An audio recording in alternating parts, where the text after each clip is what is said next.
Welcome back to TradingByrd. It's easy to get caught up in individual trades, but successful traders understand the importance of stepping back and looking at the bigger picture. Today, we're going to review the broader market structure, key liquidity levels, and the areas that could have the greatest impact on price action this week. Let's take a look.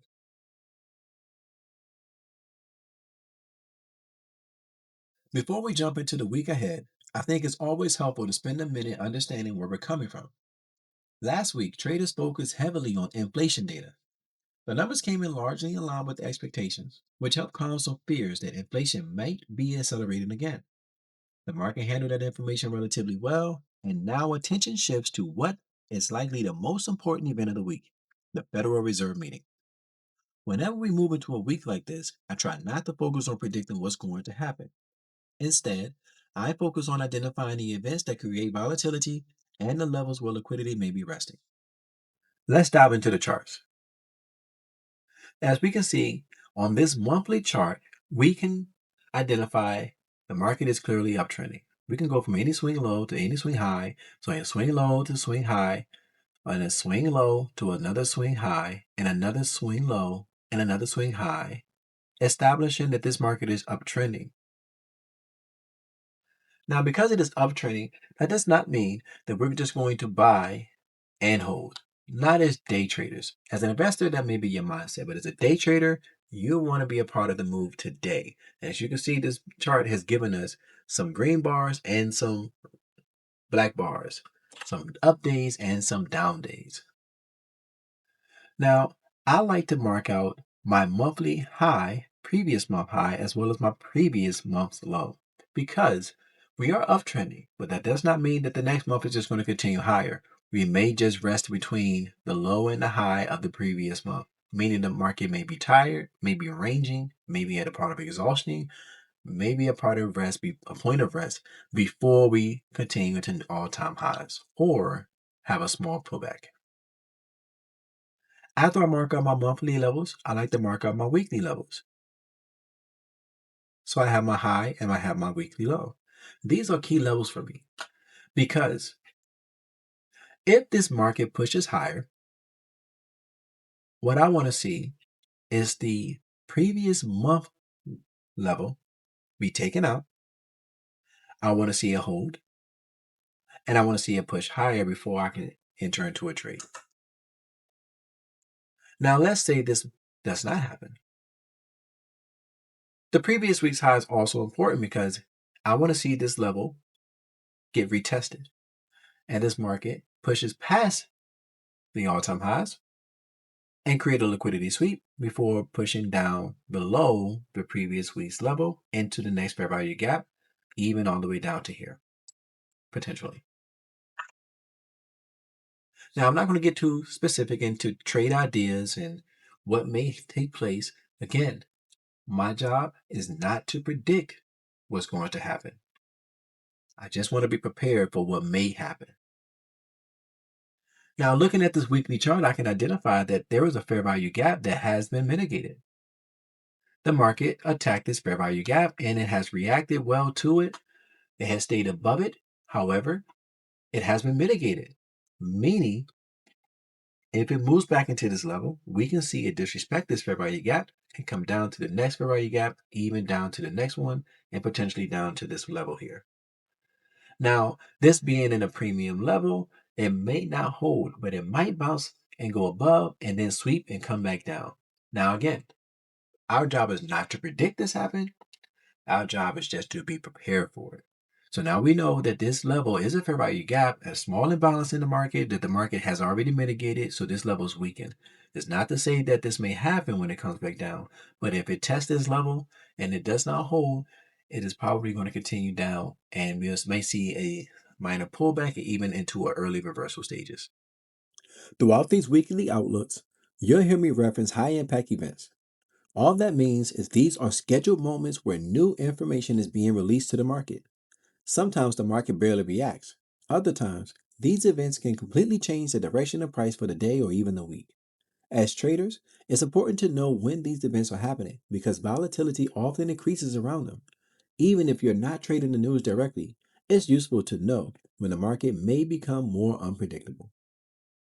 Now, when I began trading, I had no idea what high impact events were, but it's good to understand them and it's good to know when they're being released because they may sometimes affect our trading. If it's being released to the public, that means someone is watching it and someone will react according to it. So on Monday, we have the Empire State Manufacturing Survey. This report gives trader a glimpse into manufacturing activity in the New York region. It's usually not a major market moving event by itself, but it can provide insight into the overall health of the economy. Also on Monday, we have the Housing Market Index. This report measures confidence among home builders. Housing tends to be sensitive to interest rates, so traders author pay attention to whether confidence is improving or weakening. Historically, Monday's data can help establish an early tone for the week, but it usually isn't enough by itself to create major directional moves. On Tuesday, we have housing starts and building permits. These reports help traders understand how active the housing market currently is. Strong housing data can suggest economic strength. Weak housing data can suggest slowing economic activity. While these reports can create short term volatility, markets are often looking ahead to larger events later in the week. In this case, many traders will likely be focused on Wednesday's Federal Reserve decision. On Wednesday, this is the big day, at 2 p.m., the FOMC interest rate decision, as well as the Federal Reserve economic projections.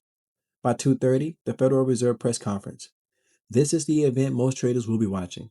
If you're newer to trading, you probably heard people mention FOMC but may not know exactly what it means, or you never heard it at all. FOMC stands for Federal Open Market Committee. It's the group within the Federal Reserve responsible for setting monetary policy in the United States. Their responsibilities include managing inflation, supporting employment, maintaining economic stability, setting interest rates.